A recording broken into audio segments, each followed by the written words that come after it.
Bismillahirrahmanirrahim. Assalamualaikum warahmatullahi wabarakatuh. Dengan nama Allah yang Maha Pengasih dan Maha Penyayang, segala puji bagi Allah yang telah memilih sebagian orang dari hamba-hambanya yang dikehendaki untuk menjadi kekasihnya, mengistimewakan mereka di antara makhluknya dengan beberapa keistimewaan, memperlihatkan kepada mereka rahasia-rahasianya dalam alam gaib dan alam kerajaannya yang amat besar, mengayomi mereka dengan tanda-tanda kemuliaan dan hamparan pengampunannya. Salawat serta salam semoga selalu tercurah atas seorang hamba pilihan Allah yang paling utama untuk kenabian dan risalahnya, yaitu pemuka dan pemimpin kita Nabi Muhammad sallallahu alaihi wasallam, juga kepada keluarga dan sahabatnya serta orang-orang yang mengikuti sunnah dan perjalanan hidupnya. Selain dari itu, maka inilah setetes air dari lautan nan luas, setetes dari air hujan yang deras dari manaqib pemimpin kita Al-Imam Jamalus Salam Ar-Rahmatul Muhdah, rahmat yang dihadiahkan untuk orang khusus dan orang awam, tempat berkumpulnya dua lautan ilmu zahir dan ilmu batin, lisan dua alam, Khalifah Al-Haddad dan Ibnu Zain Al-Arif Billah, mahkota para pemimpin dan kehidupan ruh serta jiwa, orang yang dengan melihatnya akan ingat kepada Allah yang merajai segalanya lagi maha suci, yaitu Al-Habib Muhammad bin Idrus yang kita rayakan haulnya yang mulia pada hari ini di majlis yang luhur ini, seraya mengharap dari Allah yang maha agung dan maha mulia untuk meliputi kita dengan keberkahan dan rahasia-rahasianya, serta menganugerahkan kita dengan pertolongan dan pemberiannya. Amin. Beliau adalah sesepuh di masanya, baik dari sikap maupun ilmu. Beliau adalah pemuka pada masanya, baik dalam kenyataan maupun penampilannya. Beliau adalah kepala dan pembesar orang-orang beriman, orang yang selalu didahulukan di kalangan Alawiyin tanpa dapat dipungkiri berdasarkan kesepakatan masyarakat. Beliau adalah orang yang cukup dikenal tanpa perlu diperdebatkan lagi. Beliau adalah tumpuan angan-angan setiap orang yang mengharapkannya dari beliau, lautan kedermawanan yang terasa tawar bagi orang yang datang untuk mengambilnya. Beliau adalah kebun yang menghimpun segala sesuatu, Al-Habib Muhammad bin Idrus Al-Habashi. Mudah-mudahan Allah mensucikan rohnya dan semoga Allah menjadikan kita mendapatkan manfaatnya dunia akhirat. Beliau dilahirkan di Khalid Rashid Hautah pada tahun 1265 Hijriah. Beliau menjadi besar di bawah asuhan pamannya yang mulia Al-Habib Saleh bin Muhammad Al-Habashi. Beliau tumbuh ditemani pamannya dan menjadi dewasa dengan mengikuti serta mengambil suri tauladan dari pamannya.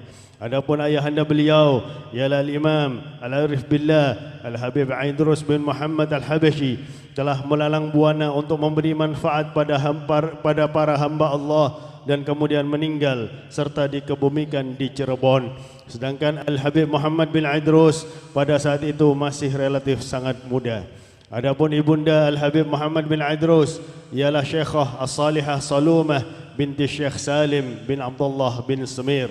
Al-Habib Muhammad bin Idrus Al-Habshi telah menguasai berbagai macam ilmu dengan sangat sempurna, baik yang tersurat ataupun yang tersirat, terutama tafsir, hadis, fikih yang telah beliau pelajari dari para ulama dan orang-orang saleh pada zamannya dan semasa dengannya, yaitu orang-orang besar yang telah mengakui beberapa magam serta segala puncak martabat tinggi yang telah beliau raih. Di antara mereka ialah Syekh Fathih Al-Imam Al-Qutb Al-Makin Nuruddin Al-Habib Ali bin Muhammad Al-Habashi.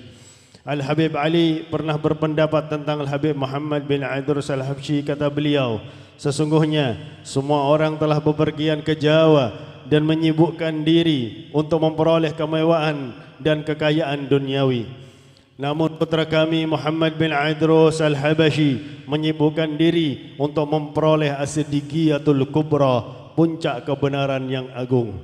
Antara Al-Habib Muhammad bin Idrus Al-Habashi dan gurunya Al-Habib Ali bin Muhammad Al-Habashi sering terjadi surat menyurat yang agung yang menunjukkan atas anugerah-anugerah yang besar. Lebih dari itu, Al-Habib Ali secara khusus juga sering memuji sahibul haul Al-Habib Muhammad bin Aidrus Al-Habashi sebagaimana yang telah terdapat dalam surat menyuratnya kepada beberapa orang yang dicintainya. Di antaranya adalah apa yang terdapat dalam suratnya kepada Al-Habib Umar bin Abdullah bin Muhammad Al-Habashi. Salamku yang khusus untuk putraku yang telah memperoleh anugerahku yang menerangi fikiran seseorang putra yang telah melalui di jalan yang paling lurus dalam sejarah kehidupan, yaitu Muhammad bin Aidrus Al-Habashi. Dalam tulisan yang lain, Al-Habib Ali Al-Habsyi berkata, sampaikan salam yang agung dan sempurna kepada putraku Muhammad bin Aidrus Al-Habashi. Alangkah bahagianya, alangkah beruntungnya dia karena telah memperoleh madad batin dan zahir dalam segala hal yang tampak dan rahasia. Rahasia-rahasia telah meliputinya dengan sempurna dan karenanya semua jiwa telah mendapatkan ketenangan yang sempurna pula. Semua jiwa telah datang untuk mengambil air dari tempat-tempat minum persatuan maknawi dan perhubungan jiwa. Kemudian semua jiwa minum dan menikmatinya. Salam mulia untuknya dariku secara khusus dan dengan segala cara dalam perbuatan yang nyata dan niatan yang nyata pula. Al-Habib Ali bin Muhammad Al-Habsyi pernah menyampaikan sebuah qasidah dalam khutbahnya yang berbunyi, siapakah orang yang dapat menghubungkan aku dengan hembusan-hembusan anugerah Ibn Aidrus. Dalam tulisan yang lain beliau berkata, sampaikan salamku untuk putra kami yang tiada duanya, yang tergolong dalam orang-orang khusus, Muhammad bin Aidrus, dan termasuk guru Al-Habib Muhammad bin Aidrus Al-Habsyi, serta yang memakaikan beliau menggobah kewalian ialah yang mulia kedudukannya, pelindung tokoh-tokoh para pembesar Al-Habib Hasan bin Saleh Al-Bahar yang selalu banyak berdoa untuk beliau. Beliau juga pernah berguru kepada Al-Allamah yang mulia Al-Habib Fadal bin Alawi bin Sahal dan Al-Allamah pecinta Ahlul Bait Syekh Muhammad Al-Azab sahibul Maulid, Al-Allamah yang agung Al-Habib Umar bin Abdullah Al-Jufri, dan selain mereka guru-guru beliau adalah para imam besar yang menguasai ilmu batin dan zahir. Kemudian Al-Habib Muhammad bin Aidrus Al-Habsyi haji ke Baitillahil Haram serta berkunjung ke makam kakeknya sallallahu alaihi wa alihi wasallam, lalu berguru pada ulama haramain yang paling utama di antara mereka ialah imam yang mempunyai kedudukan yang agung, Al-Habib Husain bin Muhammad Al-Habashi. Semoga Allah memberi manfaat kepada kita dengan berkah-berkahnya, amin. Al-Habib Muhammad bin Aidrus sangat mulia akhlaknya, mulia pula upayanya, sangat murah hati serta dermawan, terutama bagi orang-orang yang membutuhkannya dari segala penjuru. Keluasan dan ketidakkakuan merupakan kelembutan akhlak beliau. Tutur katanya indah menghiasi setiap perkumpulan dan majlis, setiap hati dan sekolah berbunga karenanya.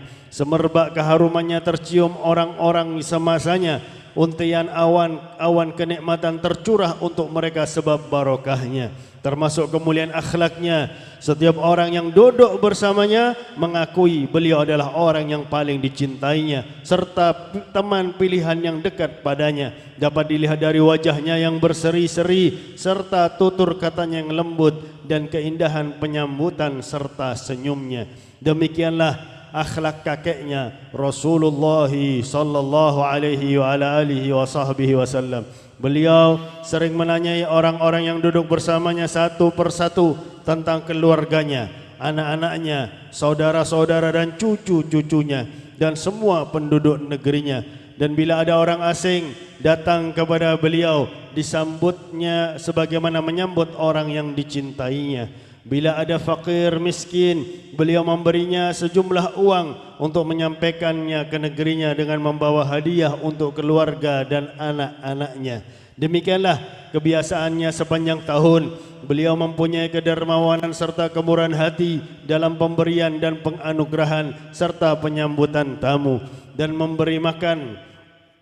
Semua itu bukan rahasia lagi bagi orang-orang yang khusus dan umum. Rumahnya selalu terbuka untuk para tamu dan tidak pernah sunyi dari tamu di tiap tempat. Bila beliau keluar kota, beliau membentangkan meja hidangan karunia-Nya sebab beliau sering bepergian bersama keluarganya. karena berkah beliau maka beberapa negeri hidup dengan limpahan pertolongan dan bantuan sebagaimana diungkapkan dengan indah. Dengan adanya mereka setiap bumi yang disinggahi menjadi hidup. Untuk semua daratan bumi mereka laksana hujan-hujan yang menyirami.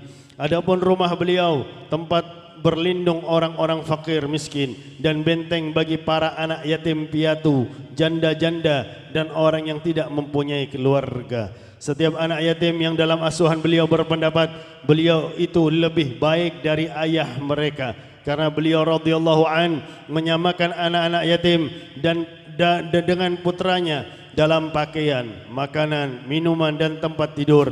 Bila mereka telah dewasa, beliau bertindak untuk menikahkan dan mengurus apa yang sepantasnya untuk mereka. Dan dalam hal ini bukan keanehan lagi, beliau adalah ayah para orang miskin, bahkan untuk umat penghulu para rasul sallallahu alaihi wa ala alihi wasallam. Beliau pengasih dan lemah lembut kepada mereka, baik dan penyayang serta pengasuh umat semuanya, seakan-akan mereka adalah anak-anaknya atau kerabat dan para cucunya. Beliau selalu sibuk mendamaikan orang yang bercerai-berai dan antara dua orang yang berselisih.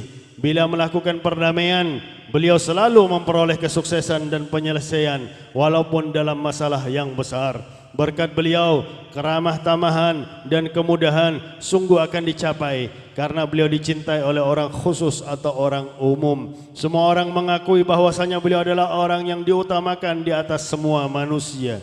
Walaupun akhlak beliau lemah lembut, namun beliau mempunyai kewibawaan laksana singa yang gagah berani, terutama di kalangan penguasa hukum. Sungguh mereka tidak mampu untuk menghadapinya walaupun dengan kata-kata yang perlahan.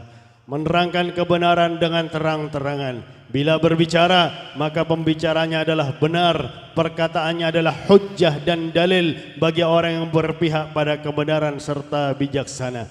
Kabar gembira dan obat bagi orang yang mempunyai kecintaan serta kebersihan jiwa, racun yang mematikan bagi ahli batil dan pedang yang terhunus bagi setiap orang yang tersesat dan tergelincir.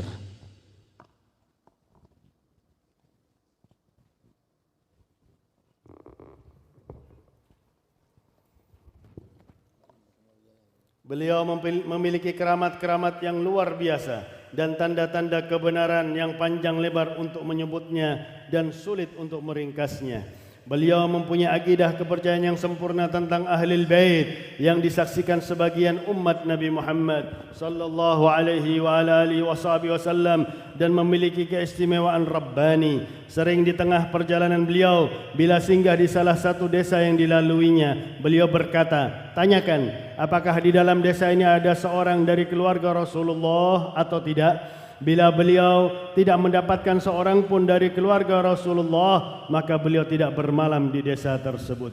Beliau sangat memperhatikan segala urusan para Alawiyin pada khususnya dan orang-orang Islam pada umumnya. Beliau sangat sayang serta cinta, senang serta menganjurkan untuk senang, selalu berusaha dan mengajak sehingga para Alawiyin tinggal bersama orang-orang Arab dan umat Islam lainnya dengan keteguhan yang utuh, perdamaian yang bagus di jalan yang lurus serta terang dan diridhoi dalam agama, akhlak dan kesopanan, tradisi dan kehidupan. Hal ini banyak diketahui orang yang semasa dengannya serta sering hadir dalam majelisnya dan melaziminya. Beliau sangat perhatian dalam mentauladani kehidupan aslaf dan selalu berwasiat serta menyuruh untuk mengikutinya. Beliau sangat berpijak pada ajaran salaf dan sangat murka bila melihat orang berpaling dari aslaf, terutama bila dia dari keturunan orang-orang baik dan unsur yang suci. Kita mohon kepada Allah agar yang tersisa dari sejarah hidup mereka dijaga untuk kita dan mengganti semua perbuatan terpuji mereka yang telah hilang untuk kita. Amin ya rabbal alamin. Al-Habib Muhammad bin Idris Al-Habsyi adalah orang yang pemurah hati untuk kemudahan pada zamannya, yaitu suka menolong, yang diistilahkan paling luas halamannya paling banyak abu apinya, dan paling tinggi tiang-tiang rumahnya, yaitu banyak tamunya dan suka menerima tamu. Memiliki banyak anugerah tak terhingga yang telah dikalungkan di leher orang-orang Islam, dan beliau banyak pemberiannya sehingga tak terhitung jumlahnya sepanjang tahun, terutama bagi orang yang baik dan ahli agama, orang-orang lemah, fakir serta miskin. Sepanjang masa mereka bergelimang dalam kebaikan beliau yang banyak dan berlimpah ruah. Beliau menolong mereka dengan kebaikan dan anugerah yang silih berganti. Setiap tahun Al-Habib Muhammad bin Aidrus Al-Habsyi mengadakan majlis agung dan perayaan yang amat meriah untuk pembacaan maulid Nabi yang mulia, dihadiri oleh orang-orang yang dekat dan jauh dari setiap tempat. Bahkan setengah bulan sebelum acara maulid, rumah beliau penuh dengan para pengunjung dari berbagai negeri dan penjuru. Mereka telah berlomba-lomba untuk memperoleh keberuntungan tanpa susah payah dari majelis-majelis beliau yang mulia dan limpahan rahasia-rahasia beliau yang luhur. Beliau sangat memuliakan mereka, mempesona hati mereka dengan perkataan yang baik. Beliau membentangkan hidangan zahir dan batin pada tiap pagi dan sore untuk mereka. Pembacaan maulid tersebut pada mulanya diadakan di Bogor yang berlanjut sampai bertahun-tahun. Kemudian Habib Muhammad bin Aidrus Al-Habsyi memindahkan maulid ke Surabaya yang diadakan di Masjid Ampel, serta berlangsung terus-menerus di Ampel selama beberapa tahun. Demikianlah maulid ini berjalan terus sampai zaman kita sekarang ini berkat karunia, keikhlasan dan kebaikan niat beliau. Murid dan pengganti beliau adalah imam yang mengajak umat kepada Allah dan Rasulnya, Al-Habib Ali bin Abdul Rahman Al-Habsyi Kuitang, yang senantiasa mengadakannya hingga pulang ke rahmat Allah, kemudian dilanjutkan oleh keturunan-keturunan beliau sampai sekarang. Semoga asrar dan amdad beliau tetap tercurahkan untuk kita semua. Amin, amin ya rabbal alamin. Al-Habib Muhammad bin Aidrus Al-Habsyi selain apa yang telah disebut masih mempunyai peninggalan-peninggalan terpuji serta amal-amal yang mulia. Di antaranya beliau membangun Masjid Arab di Purwakarta yang juga dinamakan Masjid Raudhah, dan juga Masjid Ar-Raudhah di Jombang, dan juga beliau sering ikut serta dalam pembangunan beberapa masjid. Di samping itu, beliau sering pula mengadakan haul tahunan semacam ini yang diadakan untuk para wali dan orang-orang yang saleh. Beliau adalah orang pertama yang mengadakan haul dan memperhatikannya. Pertama haul yang diadakan ialah haulnya Sayyidina Al-Imam pengganti Al-Aba dan Al-Ajdad Al-Habib Muhammad bin Tahir Al-Haddad di Tegal. Adapun keluasan ilmu beliau radhiyallahu an dalam masalah tafsir dan hadis-hadis Rasul, pembawa kabar gembira dan peringatan sallallahu alaihi wasallam, bak lautan nan luas. Beliau banyak mempunyai pemahaman yang mengagumkan dan buah pikiran yang luar biasa, namun amat disayangkan karena tidak tertulis hingga terlupakan dan lenyap dari ingatan. Dalam ilmu hakikat sangat banyak yang beliau dapatkan dan ketahui dengan mendalam. Bila beliau mengeluarkan mutiara-mutiara hakikat dan mengumpulkannya, lalu menguntai permata-permatanya, orang yang mendengarnya tergetar dan orang-orang arif tertegun betapa beliau mengembara dalam taman ilmu hakikat serta memetik buah dan bunganya. Beliau meneguk dari ilmu yang lembut, lalu minum dari kejernihan air yang bersih. Beliau memiliki syair dan prosa seperti Mansurur Raudhul Ma'hud, syair Habib Muhammad bin Aidrus Al-Habsyi, dikumpulkannya dalam diwan, dan prosa beliau dalam Majmu' Syaik. Mudah-mudahan Allah mensucikan roh beliau dan memberi cahaya pada makam beliau. Beliau banyak berkunjung ke perkumpulan-perkumpulan aset-aset salaf, para wali dan para pembesar. Bila beliau bermaksud pergi pada suatu tempat, banyak manusia berjubel mengelilingi beliau dari semua penjuru dan semua lapisan, hadir untuk mengunjungi beliau dan mencari berkahnya serta menikmati kebagusan pemandangannya, sehingga mereka menjadi bahagia dan gembira serta diliputi keberkahan dan segala anugerah. Beliau mempunyai hubungan yang agung dengan Syekh Ibrahim Sunan Bonang, Tuban. Bila beliau masuk Tuban, beliau tinggal berminggu-minggu. Antara beliau dan Syekh Ibrahim Sunan Bonang sering terjadi dialog, di antaranya Habib Muhammad pernah berkata kepada Syekh Ibrahim, barang siapa singgah ke Jawa namun tidak mengunjungimu adalah haram, berarti telah gagal. Walaupun tujuan hatinya telah diraihnya dengan sempurna, walaupun telah memperoleh bingkisan dan harta benda, semuanya menjadi sia-sia, seakan tidak berkunjung ke sini dan ke sana. Mereka membagi-bagikannya laksana menaruh dan menabur jala di rabun malam. Beliau radhiyallahu an sangat berwibawa sehingga orang-orang yang hadir di majelisnya seakan-akan di atas kepala mereka ada burungnya. Al-Imam Al-Arif Billah Al-Habib Alawi bin Muhammad Al-Haddad adalah orang yang paling agung di antara mereka yang belajar kepada beliau dan orang yang paling dicintai. Habib Alawi bin Muhammad Al-Haddad bila masuk pada suatu tempat yang di dalamnya adalah Habib Muhammad bin Idrus, maka beliau membungkuk atau berlutut di antara kedua lututnya dan masuk kepada Habib Muhammad bin Idrus dalam keadaan merangkak untuk menyalaminya. Beliau Habib Ali berkata, bila aku berbicara padamu dan mengutarakan perkataanku Habib itu atau amalan Habib itu, maka yang aku maksud adalah Habib Muhammad bin Idrus Al-Habashi. Demikianlah selayaknya penghormatan para murid dan penuntut ilmu kepada para gurunya.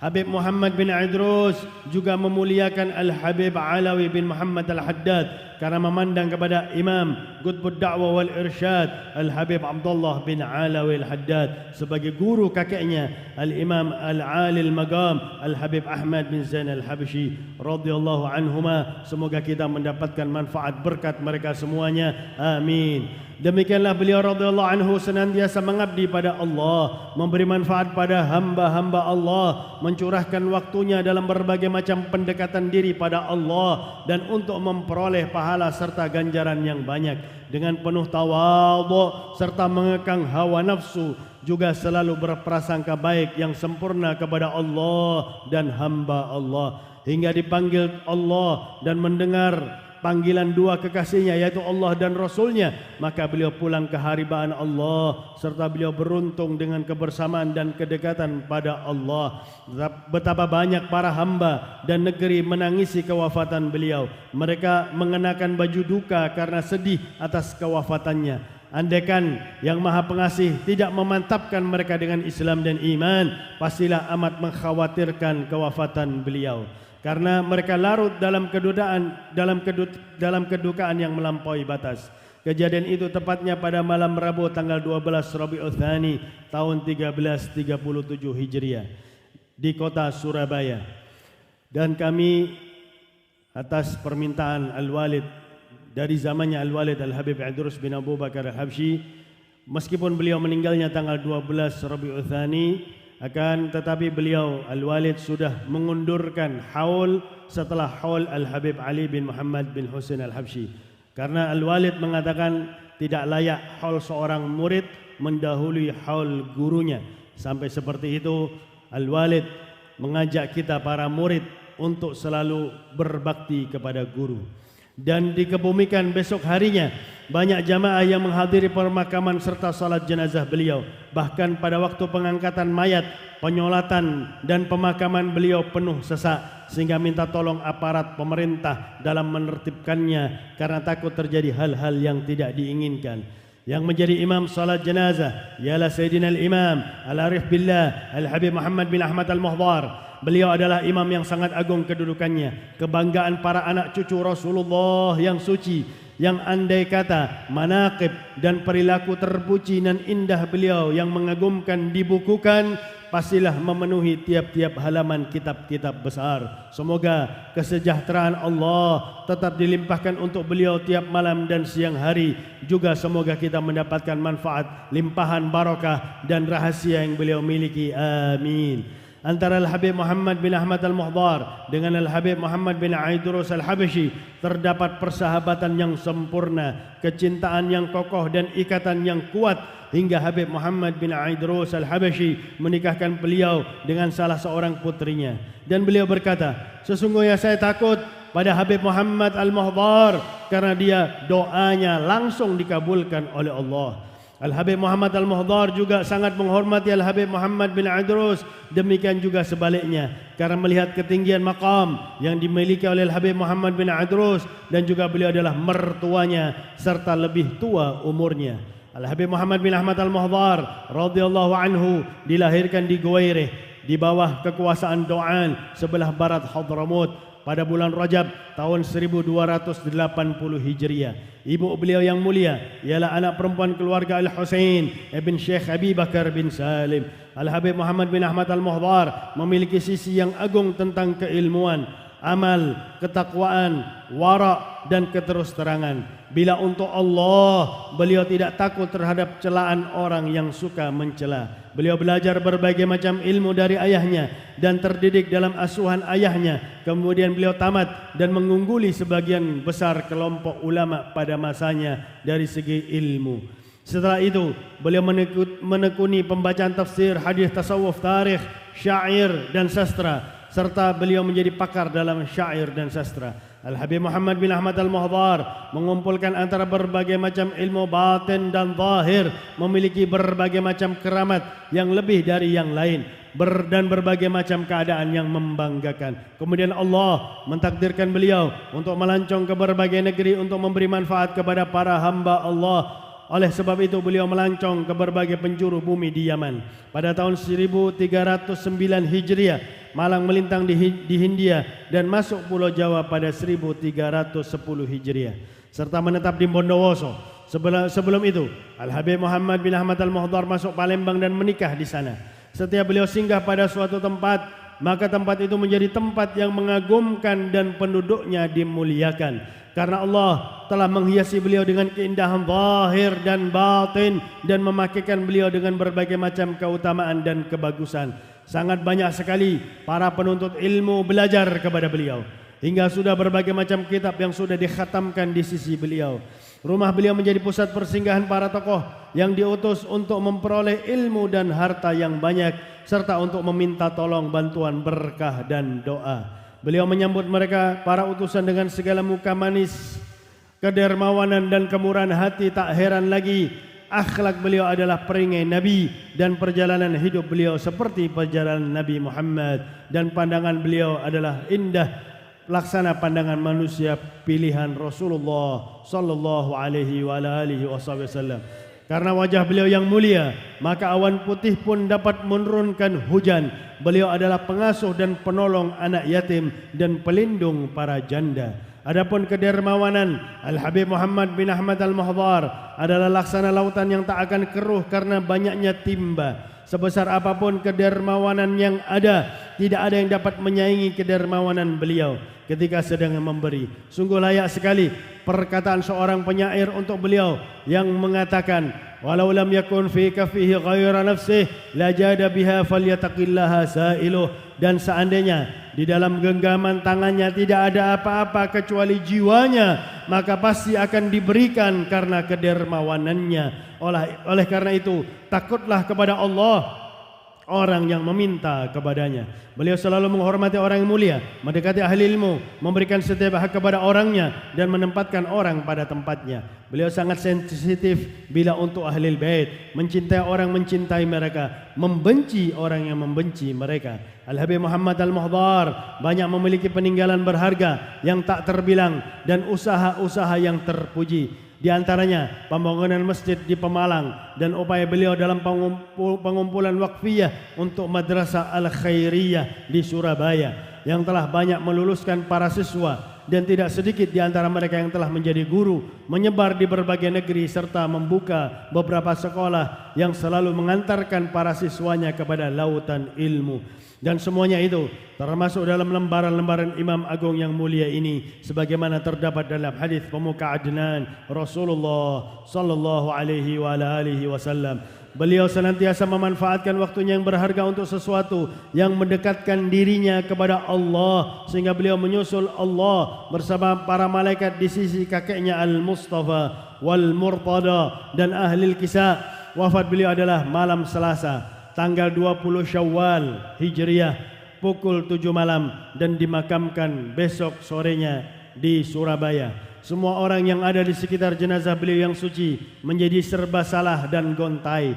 Maka mulailah banyak mobil menempuh jarak yang jauh untuk menghadiri pemakaman beliau dan untuk mendapatkan berkah dengan menyolatinya, sehingga berjumlah sekitar 15.000 pelayat.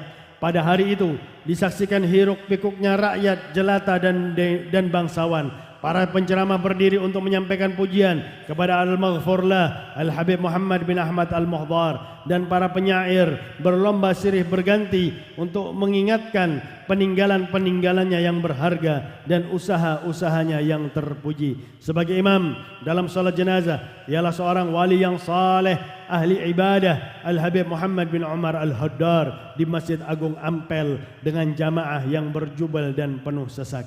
Demikianlah apa yang telah dicapai dua imam yang besar ini dari berbagai derajat yang tinggi, beberapa martabat yang agung karena ketakwaannya kepada Allah yang maha perkasa dan maha agung, serta karena menjalankan perintah Allah dan menjauhi larangan-larangan Allah. Marilah kita semua menapak tilasi jejak mereka berdua, mengikuti cara hidupnya sehingga kita tidak terputus dari mereka. Bahkan insya Allah kita akan masuk dalam lingkaran mereka, berjalan di rel mereka. Dengan demikian kita akan bahagia dunia dan akhirat, serta beruntung dengan dua kebaikan, kebaikan dunia dengan pahala, kebaikan akhirat dengan syurga. Rabbi fanfa'na bibarakatihim wahdinal husna bihurmatihim wa amithna fi tariqatihim wa mu'afatim minal fitani. Wa sallallahu ala sayyidina Muhammadin wa ala alihi wa sahbihi wa baraka wasallam walhamdulillahi rabbil alamin.